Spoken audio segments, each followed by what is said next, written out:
Assalamualaikum warahmatullahi wabarakatuh. Selamat pagi, salam sejahtera bagi kita semua. Yang terhormat kepada Bu Ika Dian Rahmawati, SPD MPD, selaku dosen pengampu mata kuliah pengembangan kurikulum SD, yang saya hormati teman-temanku 6A yang berbahagia. Alhamdulillah, pada pagi hari ini kita masih diberikan kesehatan dan kesempatan dalam mengikuti pembelajaran pengembangan kurikulum SD. Kenalkan, nama saya Francisca Rahmawati dengan NIM akhir 019, di sini sebagai moderator dan pemateri kedua, dan teman saya Wilda Maulidia Sania dengan NIM akhir 018 sebagai pemateri 1. Ini akan memaparkan modul tentang model-model pengembangan kurikulum. Apa saja sih model-model pengembangan kurikulum dan apa perbedaan dari model-model yang kita bahas? Langsung saja untuk pemateri 1, Wilda Maulidia Sania, waktu dan tempat saya silakan. Baik, terima kasih. Di sini saya Wilda Maulida Hasannya, NIM 18, akan menjelaskan mengenai model-model pengembangan kurikulum. Model-model pengembangan kurikulum yang akan kita pelajari ada 3. Yang pertama adalah model kurikulum berdasarkan pengajaran, yang kedua adalah model kurikulum berdasarkan pengelolaan kurikulum, dan yang ketiga adalah model kurikulum berdasarkan implementasi kurikulum. Model yang pertama adalah model pengembangan kurikulum berdasarkan pengajaran, itu dibagi menjadi 3. Ada the subject design, ada model the disciplines design, dan juga ada model the board view design. Yang pertama ada the subject design. Pada model the subject design ini, itu model yang mengembangkan materi pelajaran secara terpisah-pisah, jadi dalam bentuk mata pelajaran. Nah, pada masa itu, pendidikan diajarkan kepada anak bangsawan saja, dikarenakan tujuan pendidikan saat itu tidak untuk mencari pekerjaan, melainkan untuk pembentukan pribadi dan juga status sosial. Nah, pada saat itu, terdapat bangsa Yunani dan juga Romawi yang mengembangkan materi pelajaran menjadi quadrivium dan juga trivium. Nah, pada trivium itu diajarkan mengenai logika, gramatika, dan juga retorika, sedangkan pada quadrivium itu diajarkan mengenai matematika, geometri, astronomi, dan juga musik. Pada abad ke-19, itu pendidikan diajarkan bukan secara umum lagi, melainkan lebih ke praktis. Pada abad ini, itu dikembangkan beberapa mata pelajaran, baik secara teoritis maupun secara praktis. Nah, pada mata pelajaran teoritis itu dikembangkan mata pelajaran seperti fisika, biologi, kimia, dan juga bahasa. Sedangkan pada mata pelajaran praktis itu dikembangkan seperti pertanian, ekonomi, kemudian keterampilan, dan juga lain-lain. Dan pada masa ini itu, peserta didik harus memahami semua materi pelajaran yang diajarkan, baik peserta didik itu suka ataupun tidak, maupun butuh ataupun tidak membutuhkan, tapi peserta didik itu tetap dituntut untuk memahami semua materi yang diajarkan. Pada model The Subject Design ini, itu memiliki beberapa kelebihan. Kelebihan yang pertama adalah penyusunan materi cukup mudah, karena dasar dari materi ini itu disusun secara logis dan juga sistematis. Kemudian yang kedua itu pelaksanaannya mudah. Jadi pada model subject design itu dilaksanakan dengan mudah. Kemudian pada kelebihan nomor 3 itu mempermudah melanjutkan ke jenjang pendidikan yang lebih tinggi.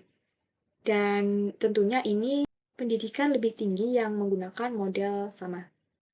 Kemudian yang keempat adalah menggunakan metode ekspositori. Jadi model di subject design ini menggunakan metode ekspositori sebagai metode utama. Sehingga dapat berjalan secara efisien. Kemudian yang kelima itu cocok untuk mewariskan dan juga melestarikan budaya. Nah, pada model The Subject Design ini, selain memiliki kelebihan, juga terdapat beberapa kelemahan. Kelemahan yang pertama itu pelajaran terpisah. Jadi, pada model ini kan pelajaran disajikan secara terpisah-pisah dalam bentuk mata pelajaran, sehingga pengetahuan dari peserta didik itu juga terpisah-pisah. Kemudian yang kedua adalah kejadian masa lalu. Jadi pada model ini itu dikaitkan pada kejadian masa lalu, bukan pada kejadian atau fenomena-fenomena yang baru saja terjadi. Kemudian yang ketiga, itu kurang perhatian pada peserta didik. Jadi pada model The Subject Design ini itu kurang memperhatikan apa bakat yang dimiliki peserta didik, apa yang dibutuhkan peserta didik, dan maupun minat dari peserta didik itu sendiri. Lalu yang keempat itu sering timbul kesukaran. Jadi pada model ini itu sering sekali menimbulkan kesukaran baik dari mempelajari maupun menerapkan isi dari kurikulum ini. Lalu yang kelima itu isi lebih penting. Jadi model ini itu lebih mementingkan isi daripada cara penyampaian materi. Model yang kedua pada model pengembangan kurikulum berdasarkan pengajaran itu the disciplines design. Nah, pada model ini pengembangan dari model sebelumnya yaitu model the subject design. Jika pada model the subject design itu kriteria belum jelas pada materi. Kemudian dikembangkan model the discipline design ini sehingga materi atau isi dalam pelajaran itu lebih memiliki kriteria yang jelas. Lalu di model the discipline design ini itu menggunakan pendekatan inquiry dan juga discovery sehingga siswa itu dilatih untuk memiliki kemampuan memahami dan juga melihat hubungan dan keterkaitan antara fenomena-fenomena yang baru terjadi. Pada model the discipline design ini memiliki kelebihan yaitu mampu menjaga integritas intelektual pengetahuan dan juga memiliki organisasi yang terstruktur. Dan pada model ini, itu peserta didik tidak hanya menguasai fakta dari hafalan-hafalan materi, tapi peserta didik itu juga bisa menguasai konsep, kemudian hubungan, dan juga proses dalam pembelajaran. Selain terdapat kelebihan, model The Discipline Design itu juga memiliki kekurangan. Yang pertama adalah pengetahuan yang diberikan itu belum terintegrasi. Kemudian yang kedua itu kurangnya integrasi sekolah dengan masyarakat maupun dalam kehidupan. Kemudian yang ketiga adalah belum bertolak terhadap peserta didik. Jadi minat, kebutuhan, dan juga pengalaman yang dibutuhkan oleh peserta didik untuk difasilitasi itu belum tersampaikan secara maksimal. Lalu yang keempat itu adalah kurikulumnya belum efisien, baik dalam pengajaran maupun dalam penerapannya. Kemudian yang kelima adalah, meskipun model ini itu lebih luas daripada model di subject design, namun secara akademis dan juga intelektual itu model ini masih cukup sempit. Selanjutnya adalah model the portrait design. Pada model ini itu merupakan pengembangan dari model-model sebelumnya. Jadi pada the subject design dan juga the disciplines design, itu kan materi pelajaran itu masih terpisah-pisah dalam bentuk mata pelajaran. Nah, pada model ini, model the portrait design ini, itu dikembangkan agar materi itu tidak terpisah, jadi lebih terintegrasi. Nah, pada model ini itu terdapat penyatuan beberapa mata pelajaran yang saling berkaitan. Contohnya itu pada bidang studi IPS. Itu terdiri dari geografi, sejarah, dan juga ekonomi. Lalu ada bidang studi matematika, terdiri dari aljabar, ilmu ukur, dan juga berhitung. Pada penerapan model The Board Fit Design ini, itu memiliki beberapa kelebihan. Kelebihan yang pertama adalah masih memungkinkan penyusunan warisan budaya. Dikarenakan meskipun pelajaran pada model ini itu terintegrasi, namun masih terpisah secara bahan-bahannya. Kemudian yang kedua itu memungkinkan peserta didik menemukan hubungan dari fenomena-fenomena yang terjadi atau dalam berbagai hal. Dikarenakan pada model ini itu sudah ada integrasi pada beberapa materi pelajaran. Selain memiliki beberapa kelebihan, model The Board Fit Design ini juga memiliki beberapa kekurangan. Kekurangan yang pertama itu adalah sulit menguasai bidang secara luas. Jadi berbeda dengan di SD, itu bidang bisa dikuasai secara luas. Yang kedua itu materi tidak detail, karena materi yang diajarkan itu hanya pada dasar-dasar dikarenakan luasnya bidang yang dipelajari. Lalu yang ketiga adalah minat belajar peserta didik itu tidak bisa secara maksimal. Hal ini bisa terjadi karena terbatasnya bahan ajar dan juga peserta didik itu tidak mendapatkan pengalaman dan juga pemahaman yang sebenarnya. Kekurangan yang keempat itu adalah kurang menekankan tujuan pada proses, jadi lebih menekankan pada penguasaan dari informasi pelajaran itu sendiri. Model yang selanjutnya adalah model pengembangan kurikulum berdasarkan pengelolaan kurikulum.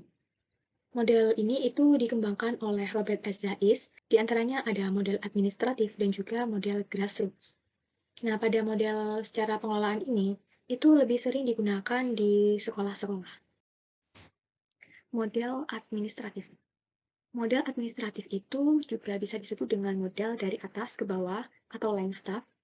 Nah, pada model ini itu pengembangan kurikulum dimulai dari pejabat pemerintah yang memiliki wewenang. Bisa diperhatikan pada bagian berikut ini. Para pejabat tinggi atau superintenden itu memiliki inisiatif bahwa kurikulum itu perlu dikembangkan. Kemudian meminta dukungan dari Dewan Pendidikan. Setelah itu, para pejabat tinggi ini membentuk panitia pengarah yang terdiri dari pejabat administratif, yaitu asisten superintenden, kepala sekolah, dan juga guru-guru inti. Lalu panitia pengarah ini merumuskan rencana umum, seperti kebijakan, panduan kerja, filsafat, dan juga tujuan sekolah. Dan panitia pengarah ini juga bisa meminta bantuan dari organisasi atau tokoh masyarakat di sekitarnya yang juga bekerja sama dengan sekolah. Nah, tujuannya itu sebagai panitia penasehat. Nah, setelah kebijakan kurikulum itu dikembangkan, maka para panitia pengarah ini menunjuk beberapa staf pengajar sebagai panitia kerja yang bertanggung jawab untuk mengkonstruksikan kurikulum ini.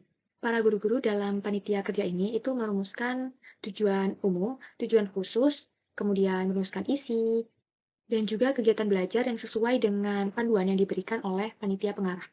Setelah guru-guru pada panitia kerja ini melaksanakan kurikulum, maka dilakukan revisi dari panitia pengarah. Setelah rencana kurikulum direvisi dan juga final, maka ditugaskan untuk para administrator dan juga guru-guru itu melakukan uji coba di sekolah masing-masing. Setelah melalui tahap uji coba, maka kurikulum baru ini bisa diresmikan dalam sistem sekolah. Nah, tujuan dari model administratif ini adalah agar kurikulum itu penyusunannya dapat secara terarah dan juga pendidikan dalam kurikulum yang diterapkan ini bisa mencapai mutu yang lebih baik. Selanjutnya adalah model grassroots. Pada model administratif, itu kan dari atas ke bawah atau line staff. Sedangkan model grassroots ini itu kebalikannya, jadi dari bawah ke atas atau bottom up. Pada model grassroots ini itu dikembangkan awal mula dari guru atau pengajar sebagai pelaksana kurikulum dikarenakan para guru ini mengidentifikasi beberapa masalah pada saat pelaksanaan atau implementasi kurikulum itu. Pada bagian berikut ini bisa kita lihat itu para guru di sekolah itu merasa ada permasalahan dalam penerapan kurikulum ini. Jadi, guru itu mengidentifikasi beberapa masalah saat melakukan pembelajaran. Kemudian, muncul gagasan untuk pengembangan kurikulum itu, baik secara keseluruhan maupun pada bidang studi tertentu. Misalnya, itu pada strategi pembelajaran dirasa kurang efektif pada saat penerapan kurikulum itu. Lalu setelah identifikasi masalah, maka guru itu menyampaikan kepada narasumber atau atasan, yaitu kepala sekolah, lalu biasanya diadakan lokakarya di setiap tahun untuk mereview kurikulum yang sedang dilakukan. Di lokakarya ini itu diikuti guru, kepala sekolah, orang tua siswa, anggota masyarakat, dan juga para atasan. Setelah dilakukan lokakarya, maka akan mendapatkan kesimpulan dari review kurikulum yang dilakukan. Kemudian pada kegiatan lokakarya, itu ada asesmen kebutuhan. Jadi, kebutuhan-kebutuhan yang ada di kurikulum itu dianalisis. Pada kurikulum yang sedang dilaksanakan, itu ditinjau kembali apa saja kebutuhan-kebutuhan yang belum terpenuhi pada pelaksanaan kurikulum ini. Kemudian diidentifikasi masalah. Jadi, pada penerapan kurikulum yang sedang berjalan ini, itu ditinjau apakah masalahnya, kemudian apa penyebab masalahnya. Jadi, pada lokakarya ini itu dilakukan analisis masalah. Setelah menganalisis dan juga mengidentifikasi masalah, maka masalah-masalah yang sudah ada itu dicari pemecahan masalahnya melalui suatu keputusan, yaitu merencanakan kurikulum baru. Dalam perencanaan kurikulum baru ini juga melibatkan administrator, siswa, konsultan, orang tua, dan juga orang luar. Jadi pada model ini itu guru sangat berperan penting karena guru ini menjadi dasar dalam perencanaan, kemudian pengambilan keputusan dan juga kesepakatan adanya perencanaan kurikulum baru. Setelah mendapatkan kesepakatan, maka penerapan kurikulum baru dapat dilakukan. Tujuan dari kurikulum grassroots ini itu adalah agar kurikulum itu bisa disesuaikan dengan situasi dan kondisi yang sebenarnya yang dirasakan oleh para guru dalam implementasi kurikulum sebelumnya, sehingga dapat memperbaiki mutu pendidikan ke arah yang lebih baik. Mungkin itu dari saya kembalikan ke moderator. Di sini saya akan menjelaskan tentang model kurikulum berdasarkan implementasi kurikulum. Apa saja sih model pembahasan tersebut? Yaitu mencakup 3 model. Yang pertama yaitu the Concurrent-Based Adaptations or CBAM. Yang kedua Tory model atau Truth, Openness, Realization, and Independency. Dan yang ketiga the Profile Innovate model. Nah, menurut Setiawan tahun 2004, implementasi merupakan perluasan aktivitas yang dapat menyesuaikan suatu proses interaksi dengan tujuan dan tindakan agar dapat mencapai tujuan pendidikan. Artinya, implementasi ini dikembangkan sesuai dengan perencanaan yang sudah matang atau terperinci. Selanjutnya kita akan membahas tentang prinsip-prinsip implementasi kurikulum.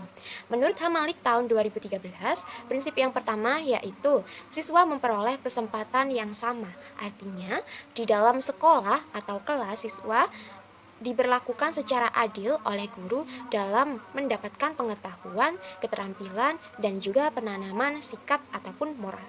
Yang kedua, pembelajaran berpusat kepada siswa. Pendekatan dan kemitraan, artinya direncanakan secara berkesinambungan. Pendekatan dalam pembelajaran harus bervariasi dan inovasi sehingga siswa tidak merasa bosan, menyesuaikan dengan kebutuhan siswa pada materi pembelajaran. Terakhir yaitu kesatuan dalam kebijakan dan keberagaman. Artinya di mana ketika melaksanakan pembelajaran yang ada di kelas, kita bersama-sama menjadi satu kesatuan meskipun memiliki latar belakang yang berbeda-beda dan menyesuaikan dengan standar kompetensi yang sudah disusun untuk mencapai tujuan pendidikan. Kemudian kita akan membahas tentang tahapan-tahapan implementasi kurikulum. Menurut Hamalik tahun 2007, bahwa implementasi kurikulum itu memiliki tahapan-tahapan. Yang pertama yaitu tahap perencanaan. Nah, di sini dilakukan untuk menyusun kerangka, yaitu tentang tujuan ke depan, visi dan misi dalam sekolah. Perencanaan digunakan untuk menentukan strategi, metode, kebijakan, anggaran, dan standar yang perlu dibutuhkan untuk mencapai tujuan pendidikan. Yang kedua yaitu tahap pelaksanaan, di mana tahap pelaksanaan ini adalah menjalankan dari tahap perencanaan yang sudah dibuat. Tentukan. Jadi di tahap pelaksanaan ini harus dapat berjalan dengan maksimal. Kemudian yang ketiga yaitu tahap evaluasi atau penilaian. Yang ketiga yaitu tahap evaluasi atau tahap penilaian, merupakan tahapan yang menyesuaikan dengan kriteria yang sudah ditentukan sehingga mendapatkan suatu informasi atau data yang dibutuhkan di dalam pembelajaran.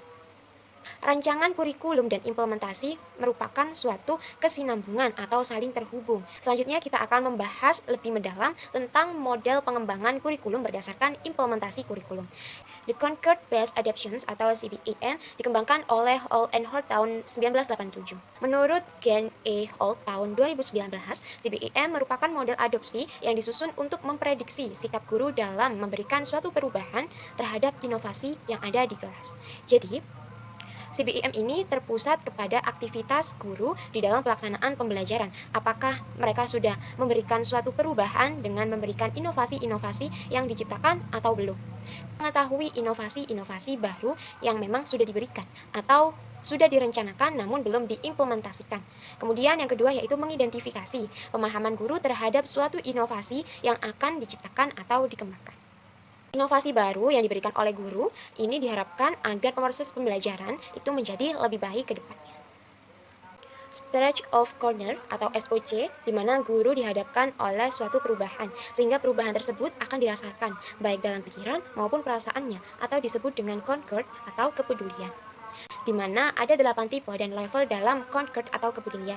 Yang pertama yaitu awareness atau kesadaran. Dan yang kedua yaitu tahap informasi, yaitu tahapan untuk mengidentifikasi informasi apa yang sudah didapatkan sehingga dapat memberikan dan nantinya akan membantu suatu inovasi baru. Yang ketiga yaitu personal atau pribadi. Setelah mendapatkan inovasi, maka guru dapat menganalisis dan fokus pada bagaimana sih dampak terjadinya setelah inovasi ini diberikan kepada siswa. Kemudian manajemen atau pengelolaan baik dari waktu ataupun suatu inovasi yang diberikan. Yang kelima yaitu konsekuensi, tahapan pengujian, di mana tahapan ini apakah nantinya inovasi ini akan dilanjutkan atau tidak dapat dilakukan. Kemudian tahap kolaborasi yaitu tahapan untuk saling bertukar pikiran, berpendapat dengan rekan sejawatnya. Tahap yang terakhir yaitu refocusing atau penilaian kembali. Artinya, tahapan ini untuk mengecek apakah inovasi baru yang sudah diciptakan itu layak untuk disampaikan atau diberikan kepada siswa. Kemudian kita akan bahas tentang level of use atau LOU, tentang program-program baru yang sudah diberikan kepada guru.